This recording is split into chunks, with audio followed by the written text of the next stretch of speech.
She spat on my plate. That's the moment everything changed. Not the way you might think, not the moment I broke. The moment I decided I wouldn't. My name is Eleanor Whitfield. I'm 63 years old, and I've lived long enough to know that most people show you who they really are when they think you're already broken. The question is, what do you do with that information? Ask you this because I think somewhere in your life, someone you loved made you feel small. Maybe not with spit. Maybe with silence. Maybe with a choice they made that cut deeper than any words ever could. Have you ever been humiliated by someone you trusted? Someone who was supposed to have your back? Hi viewers, kindly tell us where you're watching from and what time it is. Warm welcome to the family. Enjoy the story. My own family turned on me. Not all at once. It happened in pieces. The kind of slow erosion you don't notice until one day you look in the mirror and barely recognize yourself. But that Tuesday night in November, sitting at a dinner table I'd paid for, in a house I'd given to my son, everything became clear as glass. The roast was golden. I'd spent 3 hours on it, herbs from the garden, potatoes done just right, the gravy rich and buttery. My late husband Henry used to say my roasts could fix anything that was broken in a man's heart.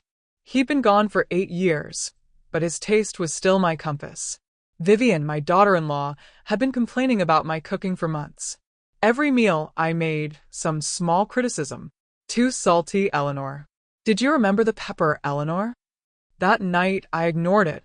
I served it proud. I was reaching for the pie when she did it. Vivian leaned across the table, looked me dead in the eye, and spat. Right onto my plate. The spit landed on the roast, glistening under the kitchen light like a message. A declaration. Your son said you deserve it, she said. I looked at Daniel. My son. The boy I'd raised alone after Henry died, the one I'd put through college, whose first business loan came from my bakery savings. He was sitting right there watching and he didn't do a thing. He just looked down at his plate like the food had suddenly become very interesting. The silence that followed felt like drowning. That's when I felt it, that cold clarity people talk about. The kind that comes right before you make a decision that changes everything. I didn't cry. I didn't yell. I set my fork down. I pushed back my chair. And I looked at both of them with what I imagine was a very strange calm. You think this humiliates me? I said. My voice was steady. Quiet. You have no idea what's about to happen. What they thought would break me became the beginning of their ruin. I stood up from that table, left the kitchen, and walked into my bedroom. And that's when I made a phone call that would unravel everything they'd built. But here's the thing nobody expected. I wasn't going to destroy them. I was going to teach them. If you love family drama that exposes the truth, hit subscribe right now. So here's what I need from you. If you do anything for family dignity, like this video and comment never below, then stay with me while I tell you exactly what happened next. Before the plate, before Vivian, before everything broke, there was Maine. Small town Maine, the kind of place where everybody knew your name before you introduced yourself. My parents ran a corner store, nothing fancy. My mother made pies on Sunday afternoons, and neighbors would stop by just for the smell of them baking. That's where I learned something crucial. People don't just want food. They want to feel like someone cares enough to spend hours making it right. I met Henry on a Tuesday at the farmer's market. He was selling honey, golden and thick in mason jars, and I was there buying butter for a wedding cake someone had commissioned. He smiled at me like I was the first woman he'd ever seen, and I knew right then, this man would matter. We built something together. A small bakery called Heartwood, tucked between a bookstore and a hardware shop on Main Street. We lived in an apartment above it.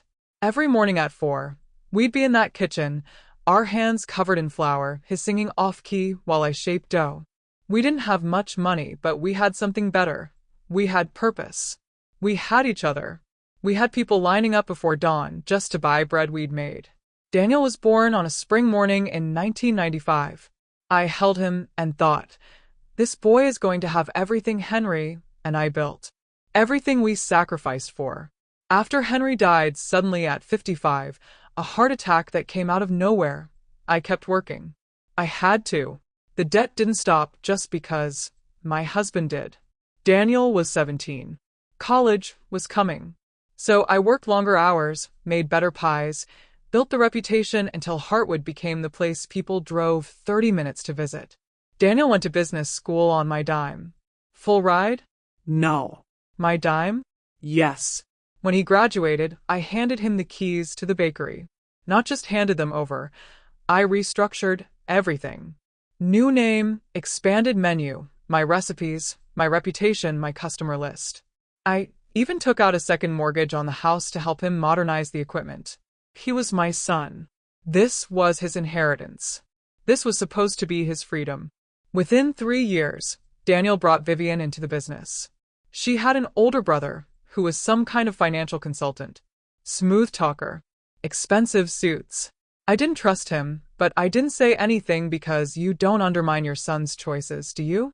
Then the transfer started. Mysterious restructurings. Accounts moved around. I noticed checks going to holding companies with names I didn't recognize. When I asked Daniel about it, he got defensive. "Mom, you don't understand modern business," he said. Like I was some helpless old woman who'd never balanced a budget in her life. I found a bank notice in the mail 6 months later. The house, the one I'd owned for 23 years, the one Henry died in, had been put up as collateral for a business loan. Daniel had forged my signature. Tell me in the comments, would you give everything to your child? Hit like if you think Eleanor gave too much. I sat on that bench in my kitchen for 4 hours, staring at that notice. And that's when I knew I'd made a terrible mistake. Living with them was like watching yourself disappear in slow motion. After Henry's death, after I'd given them the bakery, after that forged signature came to light, I had nowhere else to go. The house was tangled in debt they'd created. My savings, the nest egg I'd built carefully over decades, had been drained by legal fees fighting to keep the house from being seized. Daniel offered me a room. A small room at the back of his new house. The master bedroom, I realized later, was smaller than the kitchen we used to share. Vivian made it clear on day one that I was a guest. Not family. A guest. The first week, she moved all my things to a narrow space beside the laundry room. When I asked about it, she smiled. "This is more practical, Eleanor. Closer to everything you need." What she meant was, closer to the help, farther from the living. She started small. Dinner invitations were suddenly just for the family, meaning not me. I'd eat in my room on a tray. Holidays were spent alone while they went out. Daniel would pop his head in and say, "Mom, we thought you might be tired." I was never tired. I was being erased. The whispered conversations started in month 2. Late at night, I'd hear them in the hallway. Daniel's voice would get low, then Vivian's would rise. Care home, facility, quality of life. As if my life wasn't a quality anymore. As if I was something to be managed, not lived with. Mini cliffhanger. I overheard Vivian on the phone arranging tours of a care facility one afternoon, while I was watering the plants in the sunroom. The woman on the other end asked about payment plans. Vivian laughed. "We're hoping her assets liquidate soon. Should be within the year." I never said anything. I just watered those plants like my hands weren't shaking. Instead, I started watching. Paying attention.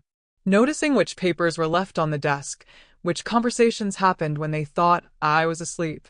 I learned things, important things. Things about overdue bills, about creditors calling, about the bakery struggling because neither of them actually knew how to run it without my recipes and my reputation holding it up. And I made a decision that would change everything. I called a lawyer. Clara Vincent, recommended by a neighbor I'd befriended during my morning walks. Clara was sharp, the kind of woman who looked at you like she could see through every lie you'd ever told. I met with her in a coffee shop because I couldn't bear to let Daniel and Vivian know. "The house?" Clara asked, scanning documents I'd brought. "Still in my name. They tried to use it without my permission." "The bakery?" "Restructured, but the original recipes, the intellectual property, that's still mine. I never formally assigned it." Clara looked up from her glasses. "Eleanor, you have more leverage than you think you do. But here's the thing. I didn't want leverage. I wanted justice. And those are two very different things." That night, I made another decision. A quiet one. The kind that doesn't announce itself until it's already too late to stop. If you hate seeing elders treated like disposable people, comment, "Not mine" below, and subscribe to follow what I do next. Silence is a strategy most people never understand. I didn't tell Daniel and Vivian anything. I didn't storm into a room and make demands. I didn't threaten or cry or beg them to understand what they'd done. Instead, I simply started making phone calls during my long morning walks. Clara helped me file paperwork that quietly reasserted my ownership of the intellectual property, the recipes, the brand name, the customer relationships. Everything that made the bakery actually worth money. Daniel and Vivian didn't notice for weeks. Why would they? They were too busy pretending I didn't exist. Then I started the new bakery, Rose and Hearth, a small storefront 2 towns over, in a place called Millbrook. Just enough capital from a quiet loan, Clara knew someone to get started. I didn't make a big announcement. I didn't invite family. I simply opened the doors one cold Monday morning in February and put up a sign. The first employees I hired weren't your typical candidates. Sarah, a woman in her late 50s who'd been fired from her last job for aging out. Maria, a young single mother who'd been turned down everywhere else because she had gaps in her employment history. Thomas, a retired man looking for part-time work and purpose. I paid them better than I'd ever paid myself. I taught them the recipes. I showed them how to build something that lasted. Vivian saw a photo someone posted on Facebook. My hands in the dough, flour on my face, laughing with Maria while we shaped bread. She sent it to Daniel with a comment. "Your mother's having a breakdown. Should we be concerned?" Daniel responded, "Let her play. It'll keep her busy." I saw the messages because Maria showed them to me. She'd been a friend of theirs once, and they hadn't bothered to unfriend her. They genuinely believed I was playing. But then something unexpected happened. A food blogger named Jessica came in on the 3rd week.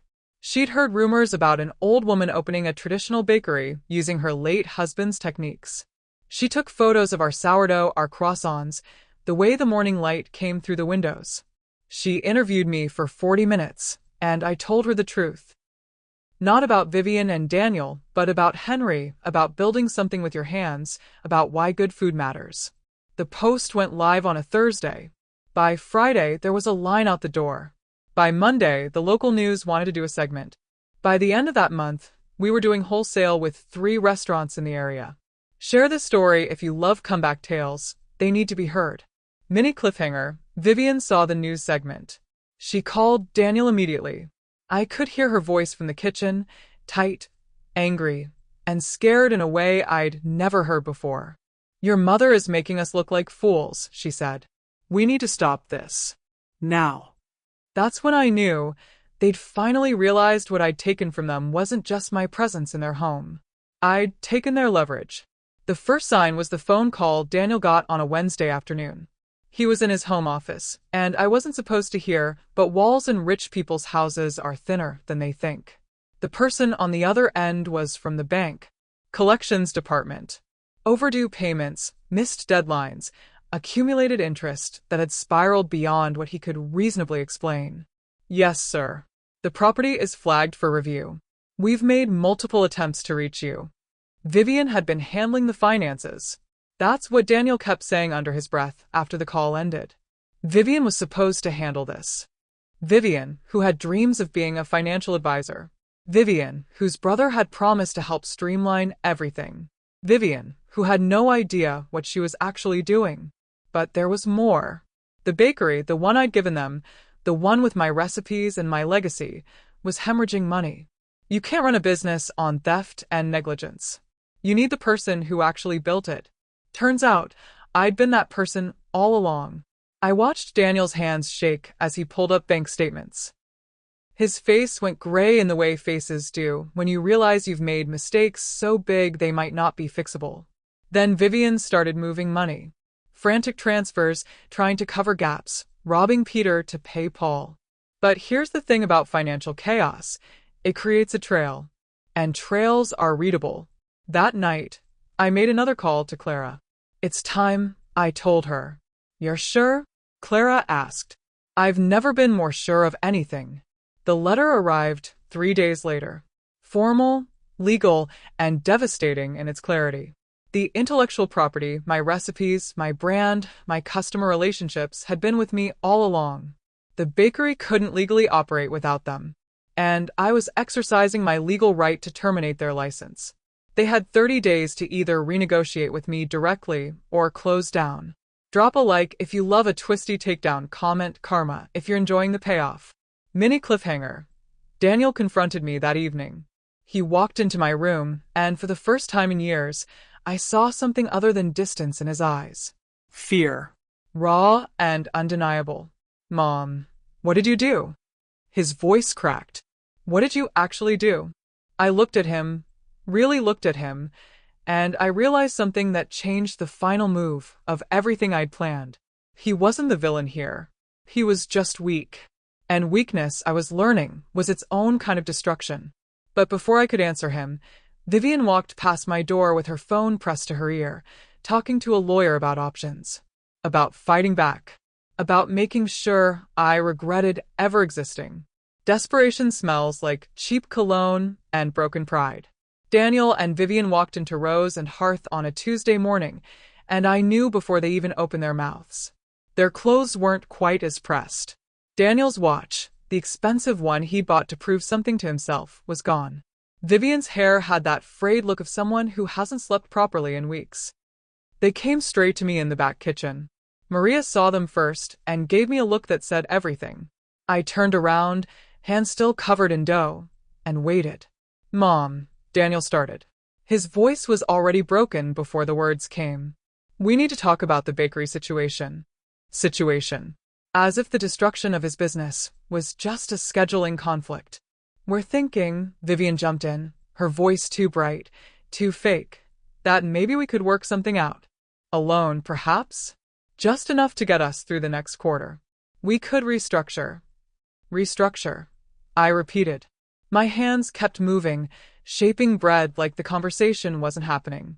Like my son wasn't standing in front of me asking for money he'd already stolen once. The thing is, Daniel continued, and I heard something crack in his voice that made my chest hurt. The bank is talking about foreclosure. We have maybe 60 days before they take the house. The house we live in, Mom. The house where you live. If they foreclose, we all lose it. He looked at me with eyes that reminded me of when he was 7 and had come home from school crying because the other kids had laughed at his shoes. That same helplessness. That same need for me to fix something that was broken inside him. But here's the thing they didn't understand. I couldn't fix this. Not the way they wanted. How much do you need? I asked. Vivian's face lit up like I'd just thrown her a rope. 50,000 would bridge us for. No, I said. The word hung in the air between us like something physical. No.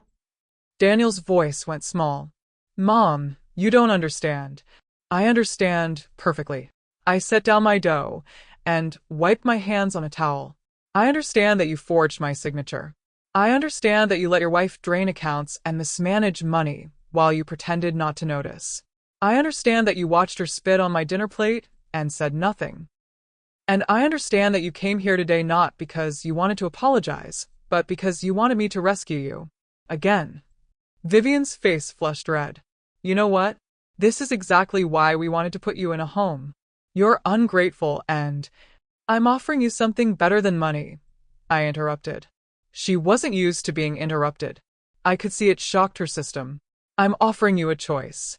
Would you forgive them? Type forgive or teach below. Daniel leaned forward slightly. What kind of choice? You can work here. Both of you. Real jobs, real pay, real hours. You'll start at minimum wage like everyone else. You'll learn the business from the ground up. You'll build something instead of stealing it. And maybe, after a year of proving you actually understand the value of work, we can talk about your situation. That's not, Vivian started. Or, I said, my voice steady as stone. You can walk out that door, and you can figure this out on your own. You can sell the house, declare bankruptcy, and face the consequences of your own choices like adults. But I won't be your solution anymore. I won't be the safety net that catches you every time you jump. Daniel's face crumpled. He looked like he wanted to argue, but something in him knew the truth. This wasn't cruelty. This was the only mercy I had left to give him. I need to think, he said finally. Think fast, I replied. Vivian's brother? He's disappeared, by the way. Took a job in Florida 2 weeks ago. Didn't tell either of you, because he knew the investigation was coming. Investigation. That's what Clara had called it. The one Vivian's brother had covered up for months, funneling money to himself and 3 other investors who thought they were in a legitimate venture with Daniel. Mini cliffhanger. Daniel's phone buzzed. He looked at the screen and went completely white. A text from his business lawyer. We've been contacted by federal agents regarding the accounts. Do not make any transfers. They left without answering my question. But I knew the answer was coming. The only question was which version of himself Daniel was willing to become. If you love seeing kindness turn into power, hit subscribe. This is where quiet justice wins. Chapter 7. The community rallied in ways I never expected. Within 2 weeks of Vivian and Daniel's visit, word had spread. Not because I told anyone, I didn't. But people talk, and the story was too good not to spread. The elegant older woman who'd rebuilt her life after her son betrayed her. The bakery that was becoming legendary. The quiet victory of someone who'd chosen success instead of revenge. Orders started coming from unexpected places. A corporate office in Boston wanted to supply their cafeteria. A wedding planner was booking me for 6 weddings that summer. Local restaurants that had never heard of me suddenly wanted our bread. But the real magic was what happened with the people who worked for me. Sarah, the woman who'd been fired for aging out, became a shift manager. She was running production by month 3, training new hires, her confidence blooming like something that had been waiting years to grow. Maria got promoted to account manager. She was handling corporate orders and scheduling like she'd been born to do it. Thomas convinced 2 of his friends to join us, and suddenly we had a team that felt like family instead of employment. I paid them well, better than I'd ever paid myself. Because I'd learned that when you give people dignity, when you pay them like their work matters, they become the kind of employees who don't just work for you. They work with you. The news piece came out in a magazine called Resilience and Reinvention. The writer called me a comeback widow. I hated the term. It made me sound like I'd been waiting for rescue instead of building my own way out, but the publicity didn't hurt. Rose and Hearth's revenue jumped 30% that month. Mini cliffhanger. Vivian saw the magazine in a waiting room at her therapist's office. She called Daniel screaming, "Your mother is making a mockery of us. Everyone's reading about how we failed, and she succeeded. We need to do something." Meanwhile, Daniel had made his choice. He didn't come to work. Instead, he hired a lawyer, a different one from before, who called Clara and offered a settlement. They would pay back everything they'd taken from the house equity. They would surrender their claim to the bakery and its intellectual property. In exchange, I would give them a quiet exit. No public statement. No media involvement. No humiliation. I agreed. But Vivian didn't. She saw the agreement as surrender instead of compromise. She saw me as having won instead of understanding that we'd both lost something irreplaceable. And someone losing as gracefully as that can be more dangerous than someone fighting hard. Because graceful loss makes people question whether they were right in the first place. If you love seeing kindness turn into power, hit subscribe, comment which character surprised you most. I got a call from a journalist at a major news outlet. She'd received an anonymous tip about a family lawsuit involving fraud and elder abuse. She was running a story, and she wanted my side of it. Vivian had gone to the media with everything twisted, exaggerated, and designed to make me look like a vindictive old woman destroying her son's life. The story would run in 48 hours. Henry's letters were hidden in a leather box under my bed. I hadn't read them in years. But that night, sitting in the small room that had been my sanctuary, I needed to remember why I'd built anything in the first place. Why I'd sacrificed. Why I'd loved a man who would die too young and leave me with nothing but recipes and memories. The handwriting was his. Careful, deliberate, the way he wrote everything. The first letter was from our 10th anniversary. "Eleanor, you've given me everything. Not money. We both know we don't have much of that. But you've given me purpose. You've shown me that love isn't just the feeling you have when things are easy. It's the choice you make when things are hard. You choose me. Every single day, you choose this life, this work, this dream we're building together. That's the greatest gift anyone could give me. I read them all. 30 years of letters. Some written on bakery napkins during lunch breaks. Some written on anniversaries. One written the day before he died, though he didn't know he was dying.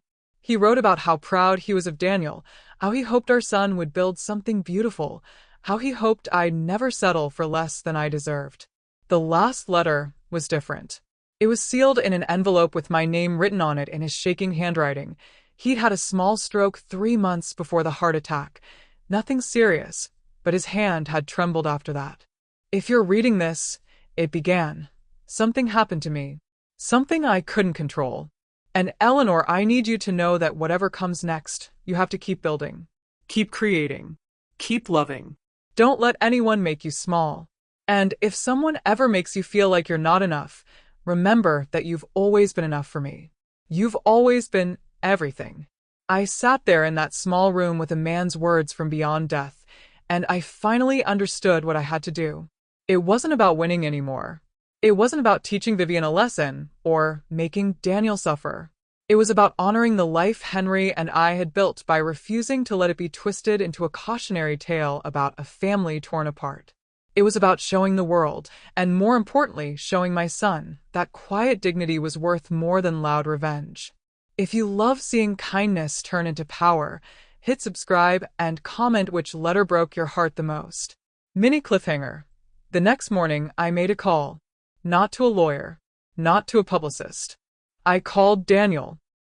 And I made him an offer that would either rebuild our relationship or destroy it completely. There was no middle ground anymore. The television studio was cold and too bright. The journalist, her name was Sarah, which felt like some kind of cosmic joke, had convinced the news station to let me tell my side before they ran the story. Vivian's accusations were serious. Elder abuse, financial exploitation, intentional destruction of a family business. The story could run 2 ways. Victim or villain. Sympathetic elder or vengeful mother. Everything depended on the next 20 minutes. Vivian didn't show up. Her lawyer sent a statement instead. Eleanor Whitfield has systematically destroyed our client's financial security while claiming victimhood.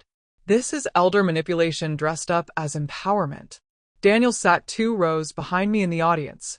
Sarah started with the easy questions. My name, my age, my background. Then she got to it. Eleanor, your daughter-in-law has accused you of elder abuse and financial exploitation. How do you respond? I took a breath. This was the moment where I could make it ugly. Where I could detail every small humiliation, every whispered conversation, every way they'd tried to erase me. I could make the audience hate her. Instead, I told the truth. My son and his wife made mistakes. Serious ones.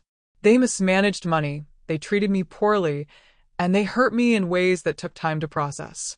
But that's not elder abuse. That's family dysfunction. And I didn't come here to destroy them. I came here to tell you that I rebuilt my life not by hurting them back, but by building something better. I opened a bakery. I hired people who deserve second chances. I created jobs and community and purpose. That's not revenge. That's resilience.